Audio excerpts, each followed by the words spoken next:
बिस्मिल्लाहिर्रहमानिर्रहीम। मैं हूं मोहम्मद आसिफ चौधरी और हमारी सेल्स टैक्स एक्ट 1990 पे लेक्चर्स की जो सीरीज़ चल रही हैं उसमें सेक्शन 40 जिसमें सर्च अंडर वारंट ये गो के ऑलरेडी अवेलेबल है यूट्यूब चैनल पे, लेकिन इसमें कुछ चेंजेस आई हैं आगे थोड़ी सी। इस लेक्चर में मैं गो थ्रू कर दूंगा जो पुरानी चीज़ें भी अवेलेबल हैं और जो नई चेंजेस आई हैं उन पे ज़रा स्पेसिफिकली थोड़ा सा जोर दूंगा। तो इसको हम पढ़ते हैं इंशाल्लाह।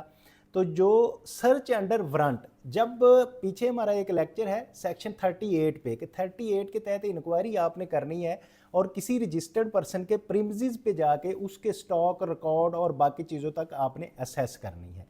तो उस चीज़ में असेस आप उस चीज़ तक कर सकते हैं जहाँ तक वो आपको असेस देते हैं कि ये देख लें। लेकिन अगर आपने उसमें जो चीज़ें हिडन हैं, दरवाजे में बंद हैं, उन तक आप उसमें असेस नहीं कर सकते जब आप अंडर सेक्शन 38 जाते हैं। सपोज़ एक ड्रॉर लगा हुआ है और वो ड्रॉर के अंदर चीज़ें कुछ पड़ी हुई हैं, आप समझते हैं कि ये चीज़ें भी मुझे देखनी चाहिए, तो आप खुद खोल के नहीं देख सकते।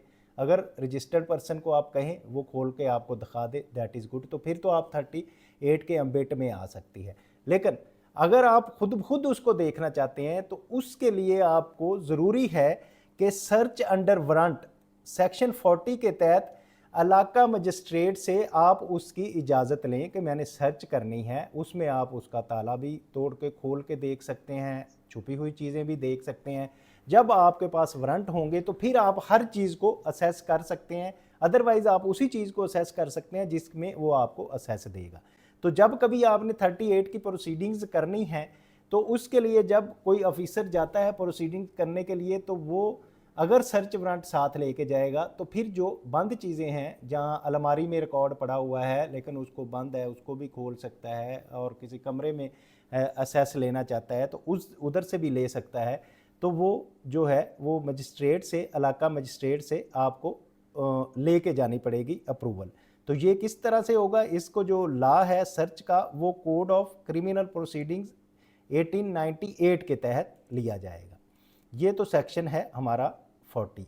और सेक्शन 40B क्या है? Posting of inland revenue officers. हम रिकवरी के चक्कर में या प्रोडक्शन के चक्कर में हम 40B मरूफ है वर्ड के लगती है। किसी भी शॉप पे, किसी भी फैक्ट्री में, किसी भी प्रोडक्शन के एरिए में, गोडाउन में FBR के ऑफिसर्स को बैठा दिया जाता है कि वो उनकी मॉनिटर करे सेल्स, प्रोडक्शन या जो स्टॉक्स है उनको मॉनिटर करने के लिए FBR के ऑफिसर को बैठा दिया जाता है। तो इसको हम कहते हैं सेक्शन 40B की जो पोस्टिंग है 40B है। और इसी तरह सेक्शन 40C है। 40C जो है ये बेसिकली मॉनिटरिंग ही है। उसमें तो ऑफिसर जाके मॉनिटर करता है सेक्शन 40B में। सेक्शन 40C की जो मॉनिटरिंग है उसमें उसमें इलेक्ट्रॉनिक मॉनिटरिंग होती है। उसमें कैमरा लगा दिया जाता है और जिस जगह प्रोडक्शन हो रही है उस प्रोडक्शन को मॉनिटर किया जाता है इलेक्ट्रॉनिकली या दूसरे किसी तरीके से। जैसे कि उसमें जो प्रोडक्शन हो रही है और उस प्रोडक्शन पे कोई बैंड रोल लग रहा है, उस पर स्टिकर लग रहा है FBR का, जो FBR को डायरेक्ट मॉनिटर कर रही है प्रोडक्शन FBR उसकी, तो उसमें वो सेक्शन 40C के तहत होगा कि जिसमें बोर्ड जो है वो गुड्स जो हैं उनकी मॉनिटरिंग होगी और ट्रैकिंग होगी। उसकी प्रोडक्शन कितनी हो रही है, सेल कितनी है, क्लियरेंस कितनी है, ये सारी एक्टिविटीज़ जो है ना इलेक्ट्रॉनिक मीन्स के ज़रिए, इलेक्ट्रॉनिक्स मीन्स के ज़रिए उसकी चेकिंग होगी। तो इस पर्पज़ के लिए जो रूल्स में बताया गया है, board no taxable good shall be removed और सोल्ड मैन्युफैक्चर और any other with holding without affixing के उस पर टैक्स स्टैंप जो है वो ना लगी हो, फिर नहीं बाहर निकाल सकता, बैंड रोल स्टिकर ना लगे हों, लेबल्स ना लगे हों, बार कोड्स ना लगे हों। तो ये सारी चीज़ें वो मॉनिटर हो रही होंगी, उसमें इलेक्ट्रॉनिक लगेगा उसके सामने और फिर बाहर निकलेगा, तो उसकी इलेक्ट्रॉनिक मॉनिटरिंग इसको कहते हैं। तो ये जो स्टैंप, बैंड रोल, स्टिकर्स वगैरह हैं वो जो एक्वायर करने हैं वो किसी registered person referred in sub section 1 from the licence appointed है कि एक लाइसेंस होल्डर जो है FBR का उससे ये स्टिकर्स लेने हैं और फिर लगाने हैं। तो ये है इसका प्रोसेस। ये अभी लॉ में कुछ चेंज हुई है। चेंज जो इस पे एक मेरा लेक्चर है SRO 709 के 709 में बताया गया है कि आपने अपने आप को जो अनवाइस इशू करनी है उसको FBR के साथ इंटीग्रेट करें इलेक्ट्रॉनिक अनवाइस इशू करने के लिए। तो उसके पीछे जो लॉ है वो ये है, सब सेक्शन 4 है 40 का, not with standing anything contained in this act board through notification in the official gazette, जो कि नोटिफिकेशन आ गया 709, जो मैं आपको एक लेक्चर भी हमारा अवेलेबल है कि उस नोटिफिकेशन के थ्रू बोर्ड ने क्या एक्वायर किया है कि कौन सी क्लास ऑफ पर्सन जिसमें सारे ही आ गए हैं, कॉर्पोरेट सेक्टर भी और नॉन कॉर्पोरेट सेक्टर भी। कॉर्पोरेट सेक्टर जो है उसने 1 जून से अपने आप को इंटीग्रेट कराना है और नॉन कॉर्पोरेट सेक्टर ने 1 जुलाई से इंटीग्रेट करवाना है। तो क्या करना है, integrate their electronic invoicing system के invoicing system electronic invoicing system with the board computerise system के बोर्ड के कंप्यूटराइज सिस्टम के साथ आपकी इलेक्ट्रॉनिक इनवॉइसिंग होगी कि जो भी आप इनवॉइस इशू करेंगे वो आप बोर्ड के मास्टर डाटा में चली जाएगी और रियल टाइम जो उसकी रिपोर्टिंग हो रही होगी in such mode and manner as specified in law, जो लॉ में बताया गया है। अच्छा, फिर ये SRO जो 709 का लेक्चर है उसमें भी मैंने ये बात बताई है कि जो लाइसेंस्ड इंटीग्रेटर हैं उनसे ही सिर्फ आपने इंटीग्रेशन करवानी है। Shall integrate electronic invoicing system registered person refer to sub section 4 in such mode and manner as prescribe. तो इसमें लाइसेंस के अलावा जो प्राल है, प्राल भी उसकी बल्कि फ्री इंटीग्रेशन करके दे रहा है। अगर कोई सुन रहा है और उसमें वो समझता है कि वो लाइसेंस वाला टाइम नहीं दे रहा है या पैसे ज़्यादा मांग रहा है, तो प्राल आपको फ्री इंटीग्रेशन करके देगा। तो आप प्राल से रब्ता करके उनसे भी इंटीग्रेशन करवा सकते हैं।